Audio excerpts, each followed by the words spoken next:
दोस्तों, मेरे YouTube channel धार्मिक कथा में आपका हार्दिक स्वागत है। मैं आज आपको बृहस्पतिवार व्रत कथा सुना रही हूँ, जिसको करने से मन वांछित फलों की प्राप्ति होती है। एक समय की बात है कि भारतवर्ष में एक नृपति राज्य करता था। वह बड़ा ही प्रतापी और दानी था। वह नित्य प्रतिदिन मंदिर में दर्शन करने जाता था। वह ब्राह्मण और गुरु की सेवा किया करता था। उसके दरवाजे से कोई भी निराश होकर नहीं लौटता तथा वह प्रत्येक गुरुवार को व्रत रखता एवं पूजन करता था। प्रतिदिन गरीबों की सहायता करता, परंतु यह सब बातें उसकी रानी को अच्छी नहीं लगती थी। वह न व्रत करती और न किसी को एक दमड़ी दान में देती थी तथा राजा से भी ऐसा करने को मना किया करती थी। एक समय की बात है कि राजा तो शिकार खेलने वन को गए हुए थे। घर पर रानी और दासी थी। उस समय गुरु बृहस्पतिदेव एक साधु का रूप धारण कर राजा के दरवाजे पर भिक्षा मांगने गए तथा भिक्षा मांगी तो रानी कहने लगी, हे साधु महाराज, मैं इस दान पुण्य से तंग आ गई हूँ। मेरे से तो घर का कार्य ही समाप्त नहीं होता। इस कार्य के लिए तो मेरे पति देव ही बहुत हैं। अब आप इस प्रकार की कृपा करें कि वह सब धन नष्ट हो जावे तथा मैं आराम से रह सकूं। साधु बोले, हे देवी, तुम तो बड़ी विचित्र हो। संतान और धन से कोई दुखी नहीं होता, इसको सभी चाहते हैं। पापी भी पुत्र और धन की इच्छा करते हैं। अगर आपके पास धन अधिक है तो भूखे मनुष्यों को भोजन कराओ, प्याऊ लगवाओ, ब्राह्मणों को दान दो, धर्मशाला बनवाओ, कुआं, तालाब, बावड़ी, बाग, बगीचों आदि के निर्माण कराओ। इस प्रकार के कर्मों से आपके कुल और आपका नाम परलोक में सार्थक होगा एवं स्वर्ग की प्राप्ति होगी। मगर वह रानी इन बातों से खुश ना हुई। वह बोली, है साधु महाराज, मुझे ऐसे धन की आवश्यकता नहीं है जिसको ही और मनुष्यों को दान दूं तथा जिसको रखने उठाने में मेरा सारा समय बर्बाद हो जावे। साधु ने कहा, हे देवी, तुम्हारी ऐसी इच्छा हो तो वैसा ही होगा। मैं तुम्हें बताता हूँ, वैसा ही करना। बृहस्पतिवार के दिन घर को गोबर से लीपना, अपने केसों को धोना, केसों को धोते हुए स्नान करना, राजा से कहना वह हजामत बनवावे, भोजन में मांस मदिरा खाना, धोबी के यहाँ कपड़े धुलने डालना। इस प्रकार 7 बृहस्पतिवार करने से तुम्हारा सब धन नष्ट हो जाएगा। ऐसा कहकर वह साधु महाराज वहां से अंतर ध्यान हो गए। रानी ने साधु के कहे अनुसार वैसा ही किया कि 3 बृहस्पतिवार ही बीते थे कि उसका समस्त धन नष्ट हो गया और भोजन के लिए दोनों समय तरसने लगे। सांसारिक भोगों से दुखी हो राजा ने कहा, यहाँ पर मुझे सभी मनुष्य जानते हैं, इसीलिए कोई कार्य भी नहीं कर सकता। देश चोरी परदेश भिक्षा बराबर है। ऐसा कहकर राजा परदेश चला गया। वहां जंगल में जाता और लकड़ी काट कर लाता और शहर में बेचता। इस तरह जीवन व्यतीत करने लगा। इधर राजा के घर रानी और दासी दुखी रहने लगी। किसी दिन भोजन मिलता और किसी दिन जल पीकर ही रह जाती। एक समय रानी और दासी को 7 रोज बिना भोजन के व्यतीत हो गए तो रानी ने अपनी दासी से कहा, हे दासी, यहाँ पास ही के नगर में मेरी बहन रहती है, वह बड़ी धनवान है, तू उसके पास जा, वहां से 5 शेर बेजर मांग ला, जिससे कुछ समय के लिए गुजारा हो जाएगा। इस प्रकार रानी की आज्ञा मानकर दासी उसकी बहन के पास गई। उस समय रानी की बहन पूजन कर रही थी, क्योंकि उस रोज बृहस्पतिवार था।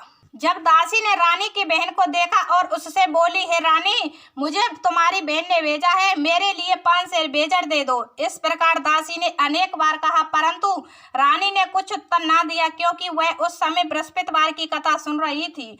इस प्रकार जब बांदी को किसी प्रकार उत्तर नहीं मिला तो वह बहुत दुखी हुई एवं क्रोध भी आया और लौटकर अपने गांव रानी के पास आकर बोली, हे रानी, तुम्हारी बहन तो बहुत ही अभिमानी है, वह छोटे मनुष्यों से बात भी नहीं करती, इसीलिए मैंने उससे कहा तो उसने कोई उत्तर नहीं दिया, मैं वापस चली आई। रानी बोली, हे दासी, इसमें उसका कोई दोष नहीं है। जब बुरे दिन आते हैं तब कोई सहारा नहीं देता।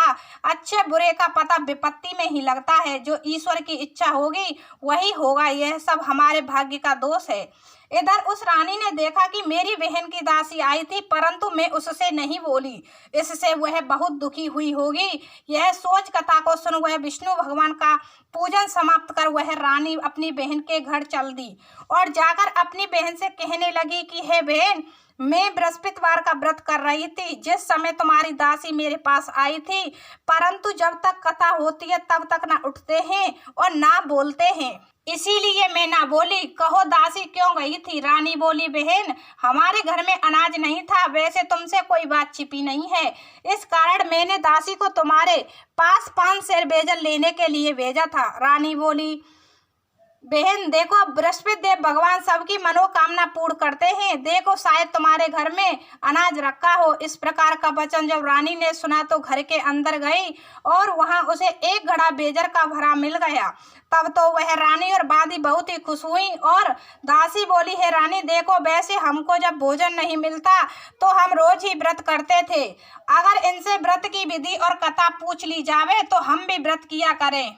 तब उस रानी ने अपनी बहन से पूछा कि हे बहन, बृहस्पतिवार के व्रत की कथा कैसे है तथा यह व्रत कैसे करना चाहिए। रानी की बहन ने कहा, बृहस्पतिवार के व्रत में चने की दाल मुनक्का से विष्णु भगवान का केले की जड़ में पूजन करे तथा दीपक जलावे, पीला भोजन करे तथा कहानी सुने। इस प्रकार करने से गुरु भगवान प्रसन्न होते हैं, अन्य पुत्र एवं धन देते हैं, मनोकामना पूर्ण करते हैं। इस प्रकार रानी और दासी दोनों ने निश्चय किया कि बृहस्पतिवार भगवान का पूजन जरूर करेंगे। 7 दिन बाद जब बृहस्पतिवार आया तो उन्होंने व्रत रखा। गुड़साल में जाकर चना गुड़ बीन लाई और उसकी दाल से केले की जड़ में तथा विष्णु भगवान का पूजन किया। अब पीला भोजन कहाँ से आवे। बेचारी बड़ी दुखी हुई, परंतु उन्होंने व्रत किया था, इस कारण गुरु भगवान प्रसन्न थे। वह महात्मा के रूप में 2 थालों में सुंदर पीला भोजन लेकर आए और दासी को देकर बोले, हे दासी, यह तुम्हारे और रानी के लिए भोजन है, तुम दोनों करना। दासी भोजन पाकर बड़ी प्रसन्न हुई और रानी से बोली, चलो रानी जी भोजन कर लो। रानी को इस विषय में कुछ पता नहीं था, इसीलिए वह दासी से बोली, तू ही भोजन कर, क्योंकि तू हमारी व्यर्थ में हंसी उड़ाती है। दासी बोली, एक महात्मा भोजन दे गया है।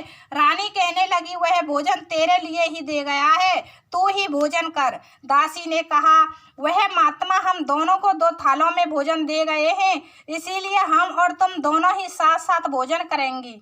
इस प्रकार रानी और बांदी दोनों ने गुरु भगवान को नमस्कार कर भोजन प्रारंभ किया तथा अब वह प्रत्येक बृहस्पतिवार को गुरु भगवान का व्रत और विष्णु भगवान का पूजन करने लगी।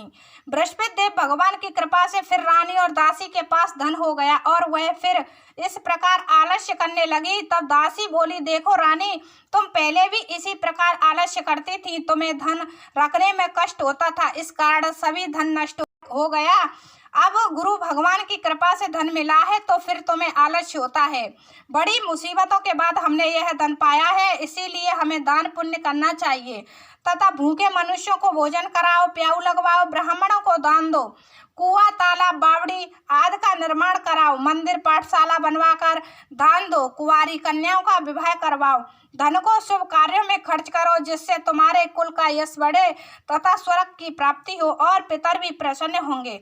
तब रानी ने इसी प्रकार कार्य करने प्रारंभ किए तो काफी यश फैलने लगा। एक दिन रानी और दासी विचार करने लगी, न जाने राजा किस प्रकार से होंगे, उनकी कोई खबर नहीं है। गुरु भगवान से उन्होंने प्रार्थना की और भगवान ने रात्रि में राजा को स्वप्न में कहा, हे राजा, उठ, तेरी रानी तुमको याद करती है, अपने देश को जा। राजा प्रातःकाल उठा और विचार करने लगा, स्त्री जाति खाने और पहनने की संगिनी होती है, पर भगवान की आज्ञा मानकर वह अपने नगर के लिए चलने को तैयार हुआ। इससे पूर्व जब राजा परदेश चला गया तो परदेश में दुखी रहने लगा।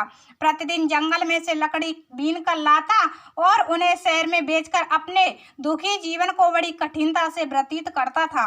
एक दिन राजा दुखी हो अपनी पुरानी बातों को याद करके रोने लगा। तब उस जंगल में से बृहस्पति देव एक साधु का रूप धारण कर आए। राजा के पास आकर बोले, हे लकड़हारे, तुम इस सुनसान जंगल में किस चिंता में बैठे हो, मुझको बतलाओ। यह सुन राजा के नेत्रों में आंसू भर आए और साधु की वंदना कर बोला, हे प्रभु, आप सब कुछ जानने वाले हो। इतना कह साधु को अपनी संपूर्ण कहानी बतला दी। महात्मा दयालु होते हैं, उससे बोले, हे राजा, तुम्हारी स्त्री ने बृहस्पति देव का अपराध किया था, जिस कारण तुम्हारी यह दशा हुई है। अब तुम किसी प्रकार की चिंता मत करो, भगवान तुम्हें पहले से अधिक धनवान करेगा। देखो, तुम्हारी स्त्री ने गुरुवार का व्रत प्रारंभ कर दिया है और तुम मेरा कहा मानकर बृहस्पतिवार को व्रत करके चने की दाल गुड़ जल के लोटे में डालकर केले का पूजन करो, फिर कथा कहो और सुनो, भगवान तेरी सब मनोकामना को पूर्ण करेंगे। साधु को प्रसन्न देख राजा बोला, हे प्रभु, मुझे लकड़ी बेचकर इतना पैसा नहीं मिलता जिससे भोजन करने के उपरांत कुछ बचा सकूं। मैंने रात्रि में अपनी रानी को व्याकुल देखा है, मेरे पास कुछ भी नहीं है जिससे उसकी खबर तो मंगा सकूं, और फिर मैं कौन सी कहानी कहूं, यह मुझको कुछ भी मालूम नहीं है। साधु ने कहा, हे राजा, तुम किसी बात की चिंता मत करो। बृहस्पतिवार के दिन तुम रोजाना की तरह लकड़ियां लेकर शहर को जाना। तुमको रोजाना से दोगुना धन प्राप्त होगा, जिससे तुम भली भांति भोजन कर लोगे तथा बृहस्पति देव की पूजा का सामान भी आ जाएगा। और बृहस्पतिवार की कहानी निम्न प्रकार से है। प्राचीन काल में एक ब्राह्मण रहता था। वह बहुत निर्धन था। उसके कोई संतान नहीं थी। उसकी स्त्री बहुत मलिनता के साथ रहती थी। वह स्नान न करती, किसी देवता का पूजन न करती, प्रातः काल उठते ही सर्वप्रथम भोजन करती, बाद में कोई अन्य कार्य करती थी। इससे ब्राह्मण देवता बड़े दुखी थे। बेचारे बहुत कुछ कहते, किंतु उसका कोई परिणाम न निकला। भगवान की कृपा से ब्राह्मण की स्त्री के कन्या रूपी रत्न पैदा हुआ। वह कन्या अपने पिता के घर में बड़ी होने लगी। वह बालिका प्रातः स्नान करके विष्णु भगवान का जाप करने लगी, बृहस्पतिवार का व्रत करने लगी। अपने पूजन पाठ को समाप्त करके स्कूल जाती तो अपनी मुट्ठी में जौ भर के ले जाती और पाठशाला के मार्ग में डालती जाती। तब ये जौ स्वर्ण के हो जाते। लौटते समय उनको बीनकर घर ले आती थी। एक दिन वह कन्या सूप में उन सोने के जौ को फटक कर साफ कर रही थी। उसके पिता ने देख लिया और कहा, हे बेटी, सोने के जौ को फटकने के लिए सोने का सूप होना चाहिए। दूसरे दिन गुरुवार था। उस कन्या ने व्रत रखा और बृहस्पति देव से प्रार्थना करके कहा, हे प्रभु, मैंने आपकी पूजा सच्चे मन से की हो तो मेरे लिए सोने का सूप दे दो। बृहस्पति देव ने उसकी प्रार्थना स्वीकार कर ली। रोजाना की तरह वह कन्या जौ फैलाती हुई जाने लगी। तब लौटकर जौ बीन रही थी तो बृहस्पति देव की कृपा से उसे सोने का सूप मिला। उसे वह घर ले आई और उससे जौ साफ करने लगी, परंतु उसकी माँ का वही ढंग रहा। एक दिन की बात है कि वह कन्या सोने के सूप में जौ साफ कर रही थी। उस समय उस शहर का राजपुत्र वहां होकर निकला। उस कन्या के रूप और कार्य को देखकर मोहित हो गया तथा अपने घर आकर भोजन तथा जल त्याग कर उदास हो लेट गया। जब राजा को इस बात का पता लगा तो अपने प्रधानमंत्री के साथ उसके पास गए और बोले, हे बेटा, तुम्हारा किसी ने अपमान किया है अथवा कोई कारण हो सो कहो, मैं वही करूँगा जिससे तुम्हें प्रसन्नता हो। अपने पिता की राजकुमार ने बातें सुनी तो वह बोला, मुझे आपकी कृपा से किसी बात का दुख नहीं है, न किसी ने मेरा अपमान किया है, परंतु मैं उस लड़की के साथ विवाह करना चाहता हूँ जो सोने के सूप में जौ साफ कर रही थी। यह सुन राजा आश्चर्य में पड़ा और बोला, हे बेटा, इस तरह की कन्या का पता तुम ही लगाओ, मैं उसके साथ तेरा विवाह अवश्य ही करवा दूंगा। राजकुमार ने उस लड़की के घर का पता बतलाया तथा मंत्री उस लड़की के घर गए और ब्राह्मण देवता को सभी हाल बतलाया। ब्राह्मण देवता राजकुमार के साथ अपनी कन्या का विवाह करने के लिए तैयार हो गए। विधि विधान के अनुसार ब्राह्मण की कन्या का विवाह राजकुमार के साथ हो गया। कन्या के घर से जाते ही पहले की भांति उस ब्राह्मण देवता के घर में गरीबी का निवास हो गया। अब भोजन के लिए भी अन्न बड़ी मुश्किल से मिलता था। एक दिन दुखी होकर ब्राह्मण देवता अपनी पुत्री के पास गए। बेटी ने पिता की दुखी अवस्था को देखा और अपनी माँ का हाल पूछा।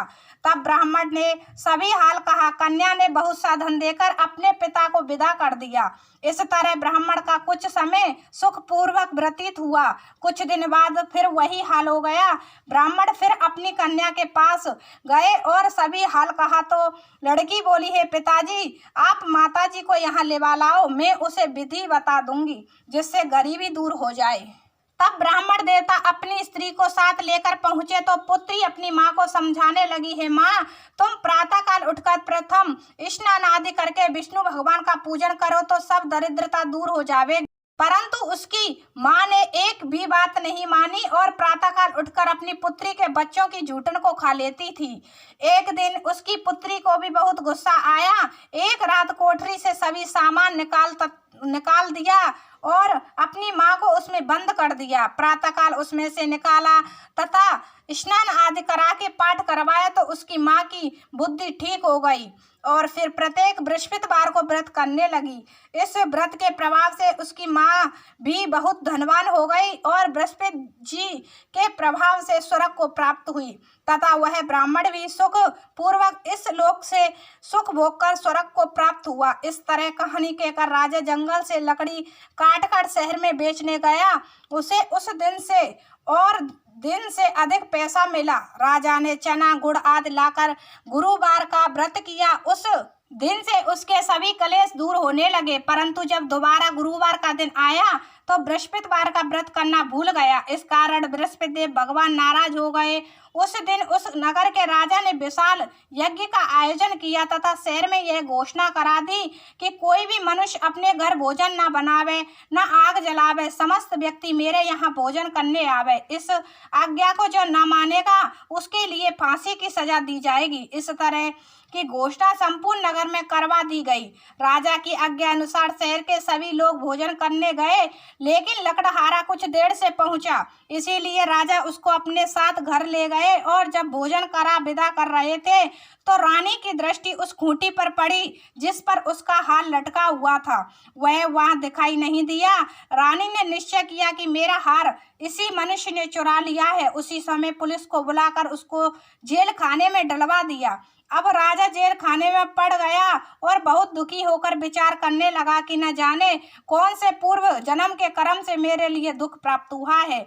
और उसी साधु की याद करके रोने लगा कि जो जंगल में मिला था। उसी समय तत्काल बृहस्पति देव साधु के रूप में प्रकट हो गए और उसकी दशा को देखकर कहने लगे, अरे मूर्ख, तूने बृहस्पति देवता की कथा नहीं की, इस कारण तेरे लिए दुख प्राप्त हुआ है। अब तू चिंता मत कर। बृहस्पतिवार के दिन जेल खाने के दरवाजे पर 4 पैसे पड़े मिलेंगे, उनसे तू बृहस्पति देव की पूजा करना, तेरे सभी कष्ट दूर हो जाएंगे। बृहस्पतिवार के रोज उसे 4 पैसे मिले। राजा ने कथा कही। उसी रात को बृहस्पति देव ने उस नगर के राजा को स्वप्न में कहा, हे राजा, तुमने जिस आदमी को जेल खाने में बंद कर दिया है वह निर्दोष है, वह राजा है, उसे छोड़ देना। रानी का हार उसी खूंटी पर लटका हुआ है। अगर तू ऐसा नहीं करेगा तो मैं तेरे राज्य को नष्ट कर दूंगा। इस तरह के स्वप्न को देख राजा प्रातःकाल उठा और खूंटी पर हार देखकर लकड़हारे को बुलाकर क्षमा मांगी तथा राजा को योग्य सुंदर वस्त्र आभूषण देकर विदा किया तथा गुरुदेव की आज्ञा अनुसार राजा अपने नगर को चल दिया। राजा जब नगर के निकट पहुंचा तो उसे बड़ा ही आश्चर्य हुआ। नगर में पहले से अधिक बाग, तालाब, कुएं तथा बहुत सी धर्मशालाएं, मंदिर आदि बन गई थीं। राजा ने पूछा कि यह किसके बाग और धर्मशाला हैं। तब नगर के सब लोग कहने लगे, यह सब रानी और बांदी के हैं। तब राजा को आश्चर्य हुआ और गुस्सा भी आया। जब रानी ने यह खबर सुनी कि राजा आ रहे हैं तो उसने बांदी से कहा कि हे दासी, देख राजा हमको कितनी बुरी हालत में छोड़ गए थे, वह हमारी ऐसी हालत देखकर लौट न जाए, इसीलिए तू दरवाजे पर खड़ी हो जा। आज्ञा अनुसार दासी दरवाजे पर खड़ी हो गई और राजा आए तो उन्हें अपने साथ लिवा लाई।